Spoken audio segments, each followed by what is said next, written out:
Hello mga kamamshi, nagbabalik kami. Welcome back sa aming YouTube channel. Matagal din akong hindi nakapag-vlog dahil may inasikaso lang na busy na naman ng Mami Airy. So ngayon, pupunta kami sa hospital kasi follow-up check-up ni Daddy Marco sa kanyang tuhod, mga kamamshi. Aging problem, senior citizen problem. Hello. I have since 15 years arthrose in my left knee, and that hurts a little bit when I walk. In English, it's arthritis, right? Arthritis, yeah. We say arthrose, but it's in English it's arthritis. Arthritis. And there's another problem coming up. The blood circulation from the knee down to the foot is okay, but the blood circulation the other way around from the leg down back to the knee is a little bit cause a little bit problems. That's why I need to go sometimes to the hospitals, make some different kind of surgeries, and then let's see what is the result. Yes. So follow up Aging problems. aging problems. So I'm not 35 anymore. follow up check up ni Daddy Marco. Pangalawang beses ngayon ni Daddy Marco na pupunta. Kasama namin si Olivia. Hello ate. Sinama ko kasi pag hindi ko sinama to, mag-aano lang sila ni Ellie, mag-aaway, or kung hindi mag-aaway, gagawa ng mga stupid things na, basta mga kung ano-ano lang. Kaya sinama ko to. So ayan mga kamamshi, check up, samahan nyo kami sa check up ni Daddy Marco kasi lumaki talaga yung tuhod ni Daddy Marco, kamamshi. Yung dito yung may ano bang tawag sa Tagalog, yung buko-buko ba, yung malaking buto, lumaki. Pero ngayon medyo nag-okay na.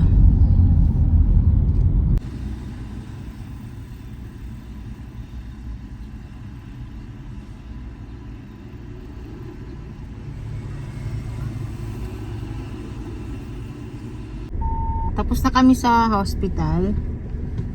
So pupunta kami sa Wilcon mga kamamsi kasi may bibilhin si Daddy Marco.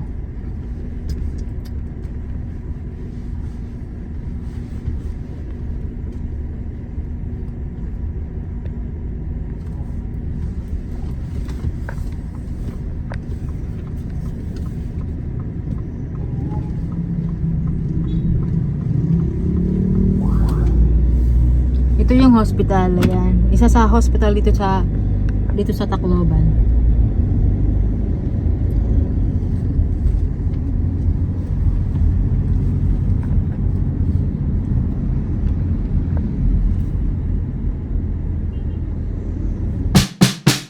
I wrote a note the Sunday, symptoms like how I forget. Then washed my pants on Monday, forgot I had it there in the pocket for the doctor, but my writing wasn't vague. What to do? Where are the words to tell them I'm doing okay?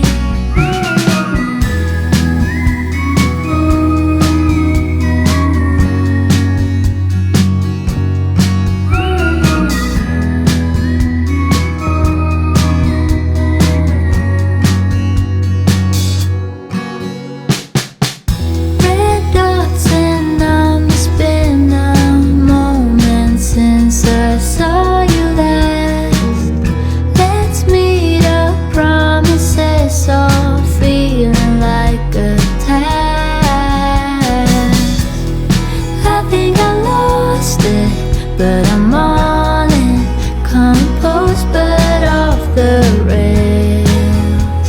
I'm doing okay. Bumili kami ng itlog.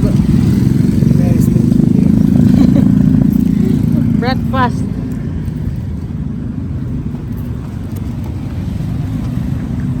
Kamamshi, nandito na kami sa bahay. Ngayon naman ay magluluto ako ng spaghetti dahil nag-request ang mag-aama. Spaghetti daw ako mga kamamshi. Uy.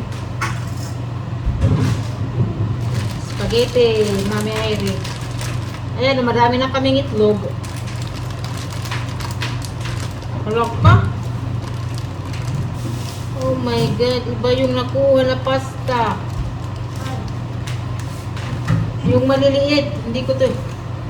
Yung maliliit, oh.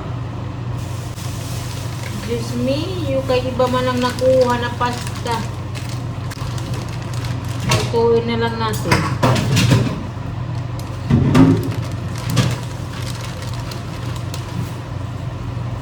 Hindi ko na ubusin kasi marami na. Baka hindi ko na ubusin, marami na kasi. Luto-luto tayo, kamamsi.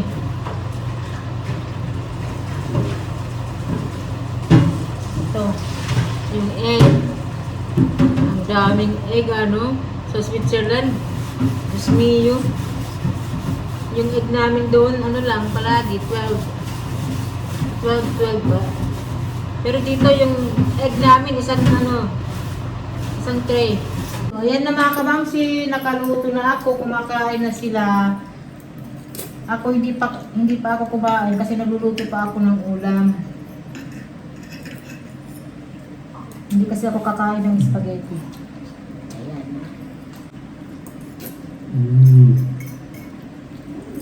Enjoy the spaghetti.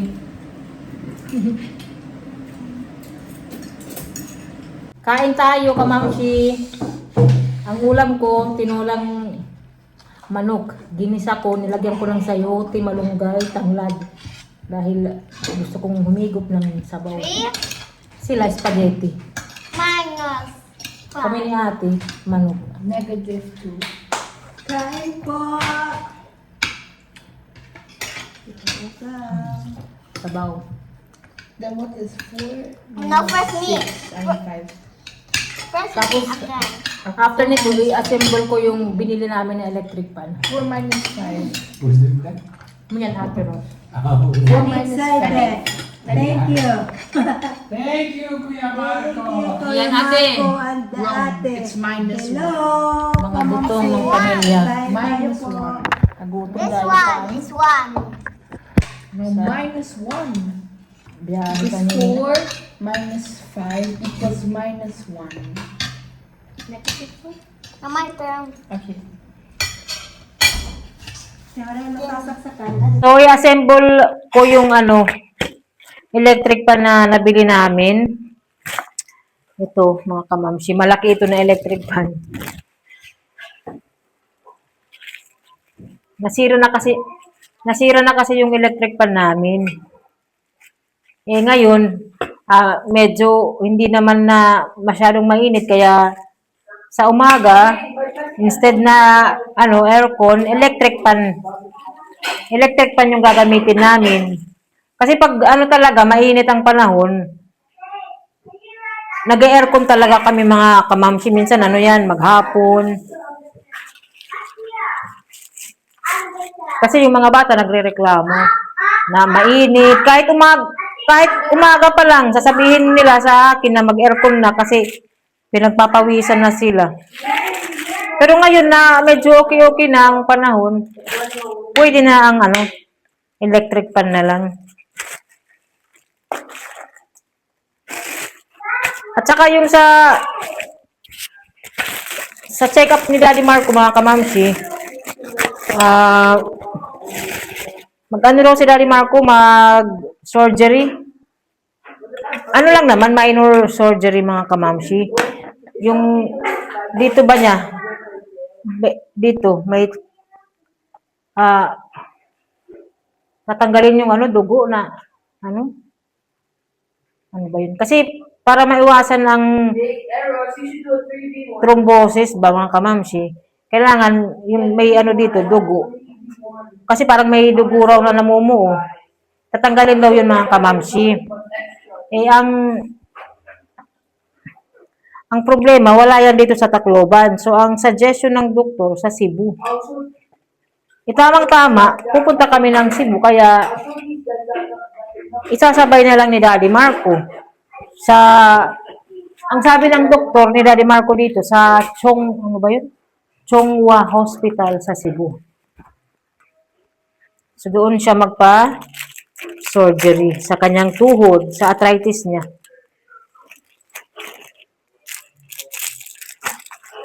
Ito. Kasi, sakit na talaga ni Daddy Marco yung sa tuhod niya. Yung arthritis niya, mga kamamsi. Sakit na yan ni Daddy Marco sa Switzerland. Nung nasa Switzerland pa kami, yung tuhod ni Daddy Marco dito, ini-injikan yan dito. Naging okay naman, mga kamamsi. Ngayon lang yan, bumalik na naman. Ang sabi ko nga kay Daddy Marco, baka sa pag-golf niya. Kasi araw-araw na siyang mag-golf. Minsan Sabado, Linggo mag-golf. Kaya sabi ko baka nasobrahan na sa pag-golf. Sabi ni Daddy Marco hindi raw. Pero ako sa tingin ko dahil din sa pag-golf niya kasi dati wala naman yan eh. Kasi si Daddy Marco, mga kamamsi, matangkad si Daddy Marco. Ang mga paa ni Daddy Marco, mga lang yan, maliliit, na mahaba. Siyempre, matangkad siya, tapos, yung bigat niya, di ba? Kaya, nakakaano rin yan, apekto sa tuhod niya. Ganito to. Lalagyan ng tornilyo. Nasaan na yung tornilyo? Ako na lang mag-assemble kasi napagod na si Daddy Marco. Lumaki yung tuhod ni Daddy Marco, mga kamamsi. Ngayon medyo okay na kasi nga nagbili kami ng ang tawag? Yung medyas. Ginamit ko din yan dati nung nasa Switzerland ako. Compression socks. Bumili kami. So, ginagamit ko ni Daddy Marco. Medyo nag-improve yung niya. Sa tuhod niya. Tapos, hindi yan makalakad si Daddy Marco dahil masakit. Sabi nga niya, pag hindi raw maging okay dito sa Pinas, yung kanyang tuhod, babalik siya sa Switzerland. Pupunta siya sa Switzerland para magpagamot sa kanyang tuhod. Pero sa ngayon, itatry niya muna kung naging okay. Kung maging okay naman dito sa Pinas, hindi na siya pupunta sa Switzerland, mga kamamsi. Itatry niya muna kasi first time lang naman niya na magpa-gamot. Olivia, can you come here please? Can you help me?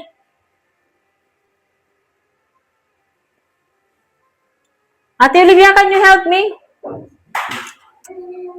So, yun lang mga kamamsi yung update sa tuhod ni Daddy Marco. Tapos, in-x-ray din siya. Kameli, come. Say hello, kamamsi. Here. Agoy, ayun na. Oh, bagong gupit ang baby, oh. Hello. Here, ate, here. Stay here. Ayan, sila ang aking katulong sa pag-assemble nito. Come here. Hold this one, okay? This one here also. Hold it. Okay. I can help you. Paano kaya ito? Wait, ate, wait.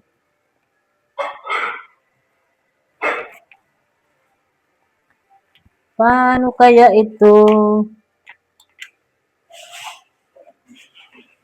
Kailangan, parang mahihirapan nata akong i-assemble ito, kamamsi. Ito.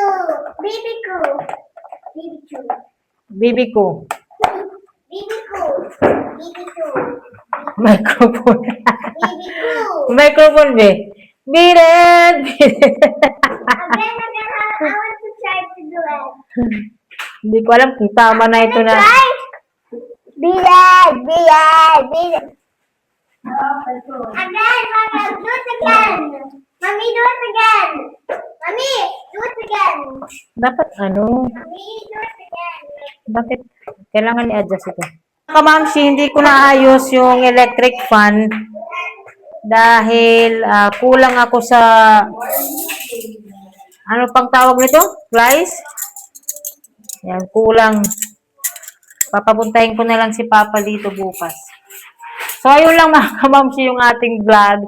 Thank you so much mga kamamshi. See you sa next vlog. Trinay ko ngayusin pero kulang lang kami.